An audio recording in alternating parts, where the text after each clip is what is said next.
Bonjour et bienvenue à toi dans cette nouvelle vidéo. C'est un plaisir de te retrouver aujourd'hui et aujourd'hui on va voir ensemble les 10 règles d'or de Denis Cheryshev. Je suis convaincu qu'il y a un Zinedine Zidane en toi, dans une compétence, dans une faculté, dans un domaine de la vie que tu peux réaliser et c'est pour cela que j'enregistre ces différentes vidéos. Dans cette vidéo tu vas découvrir trois choses brièvement: qui je suis, qui est Denis Cheryshev et enfin ces 10 règles d'or. Rassure-toi bien de rester jusqu'à la fin de cette vidéo puisque j'aurai un petit cadeau à t'offrir dès la fin de cette vidéo. Alors qui je suis? Je m'appelle Ogier Dolé, j'investis mon temps à produire des écrits, des audios et des vidéos pour impacter des millions de personnes à trouver la confiance en eux dans leurs projets personnels ou professionnels. Je t'invite dès maintenant à t'abonner à la newsletter pour ne pas rater les prochaines vidéos et redécouvrir les contenus les plus populaires. Alors, qui est Denis Cheryshev? Denis Cheryshev est né le 26 décembre 1990 à Nijni Novgorod, à l'époque URSS. C'est un footballeur international russe, tu l'as certainement vu jouer dans l'équipe de Russie. Ce qu'il faut intéressant de savoir, c'est qu'il est espagnol-russe puisqu'il évolue au Villarreal comme milieu latéral de terrain latéral depuis quelques années et que c'est un joueur qui a cette double compétence et cette double nationalité qui lui permet d'avoir justement cette connexion avec la Russie mais aussi avec un pied à l'extérieur. On va maintenant passer aux 10 règles d'or de Denis Cheryshev, mais juste avant cela, je t'invite à apprécier la vidéo ou à la partager dès maintenant pour permettre à d'autres personnes de découvrir à leur tour cette vidéo.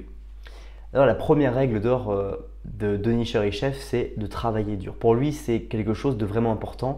Il en parle notamment pour le football, mais il en parle aussi pour les langues étrangères. Quand il a commencé à apprendre l'espagnol, c'était très difficile par rapport justement à l'alphabet, la façon grammatique de parler en russe et d'apprendre une nouvelle langue. Et pour cela, la seule manière de pouvoir réussir, que ce soit dans le football, dans une langue ou dans tout autre domaine, c'est de répéter, de travailler dur, d'être acharné à répéter pour justement réussir à maîtriser quelque chose. Quel que soit le domaine de compétences que tu veux faire évoluer dans ta vie, quelles que soient les choses que tu veux faire progresser, il te faut répéter, il te faut travailler dur pour justement obtenir les résultats et avoir le niveau qui est requis pour le niveau que tu ambitionnes, le niveau que tu veux participer. Deuxième règle d'or de Denis Cheryshev, c'est de voyager pour apprendre. Le voyage reste l'une des premières choses, les plus belles choses que l'on puisse faire dans sa vie pour apprendre de nouvelles choses. Voyager, c'est non seulement apprendre sur ce qu'on va rencontrer, apprendre sur les choses qu'on va voir, mais c'est surtout aussi sur ce qu'on va écouter, ressentir en soi, découvrir par rapport justement au fait d'être plongé dans un nouvel environnement dans lequel nous n'avons encore jamais été, et donc que nos habitudes, notre personnalité va se mettre en fait à être étranglée dans une dynamique et on va s'apercevoir au fond de soi de découvrir des choses qu'on ignorait complètement avant d'avoir voyagé. Donc voyager est une véritable chance.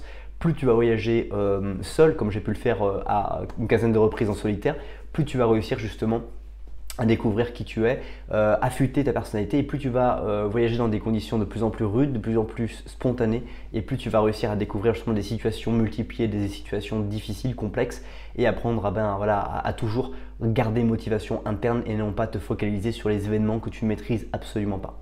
Troisième règle d'or, c'est de réfléchir. Réfléchir reste une faculté, une qualité qui est malheureusement aujourd'hui beaucoup moins utilisée que par le passé, puisque avec la somme d'informations que nous consommons, la peur de ne rien faire, on a tous peur en fait de ne rien faire. Quand on est pas assez stressé, on se dit là c'est pas normal que je sois pas assez stressé, donc on cherche volontairement toujours à se stresser et donc on ne prend plus le temps de réfléchir. Plus le temps de se poser en stratégie, de réfléchir à comment vont être les jalons qui sont nécessaires de passer pour atteindre le résultat, l'objectif de résultat qui est défini.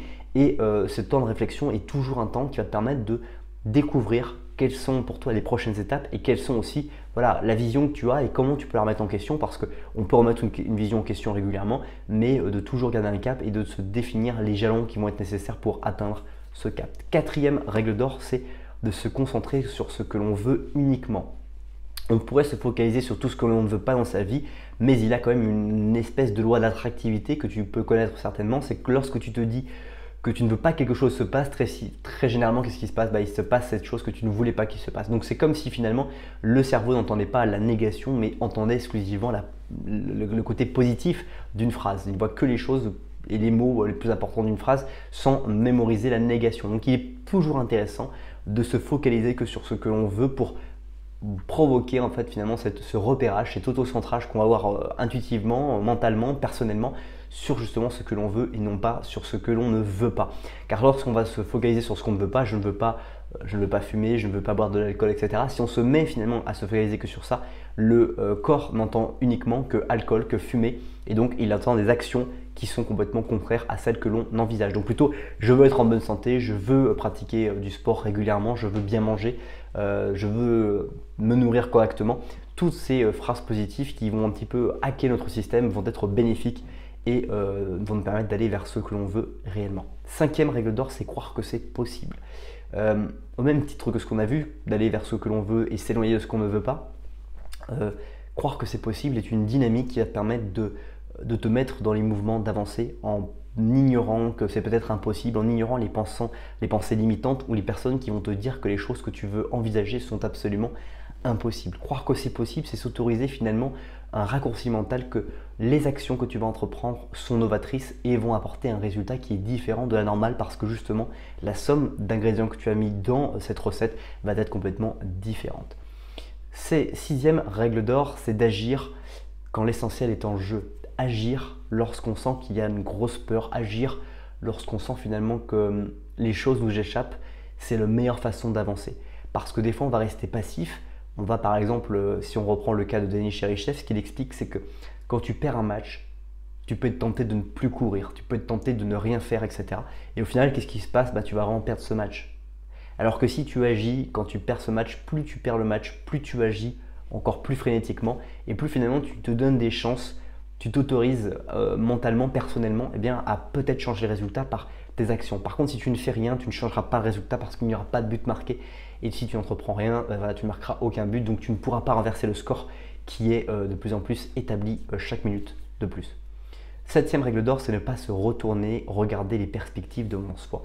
Il est très souvent tentant d'être dans un schéma personnel, de repenser aux pensées, de s'imaginer comment c'était avant, de se dire que c'était mieux et ne pas finalement accepter le changement d'une situation, d'un moment de vie que l'on a eu avec le futur ou le présent qui arrive aujourd'hui. Il est aussi tentant parfois de vouloir tout de suite vivre l'avenir, tout de suite vivre le futur sans se préoccuper de ce qui s'est passé ou de ce qui se passe aujourd'hui. Il est bon d'avoir une vision d'avenir, de s'imaginer avec une qualité de vie, un confort supplémentaire, une meilleure vie, mais pour autant il est intéressant de comprendre, de vivre l'instant présent et de faire avec ce qu'on a, où on est, avec qui nous sommes pour justement nous permettre de ne pas regretter et surtout d'apprécier encore plus le moment venu. Huitième règle d'or, c'est de rester humble. L'humilité, la modestie sont des valeurs qui aujourd'hui sont pas forcément toujours récupératrices de valeur pour les autres parce que les gens parfois ont besoin qu'on se vante, qu'on soit un peu prétentieux, peut-être qu'on parle un peu plus de nos exploits, mais on peut faire les deux en étant toujours dans une modestie, une humilité, en parlant, en mettant en valeur les autres autour de nous et en étant un conteur d'histoire via le storytelling par exemple, va nous permettre justement de dynamiser toute une équipe, de dynamiser toutes les personnes qui sont autour de nous et de surtout apporter beaucoup de valeur à sa propre vie également et de se sentir utile aux autres. Neuvième règle d'or, c'est de reconnaître la réussite des autres. On le voit juste avant dans l'humilité, de savoir être humble avec soi-même et de savoir porter les autres vers justement ces résultats qu'ils ont et de montrer qu'ils sont importants à la constitution du groupe. Dans une équipe de football par exemple, chacun des joueurs a un rôle particulier. Il y a un gardien qui n'est pas censé marquer des buts, il y a un attaquant qui n'est pas censé arrêter les buts, il y a des défenseurs qui n'est pas censé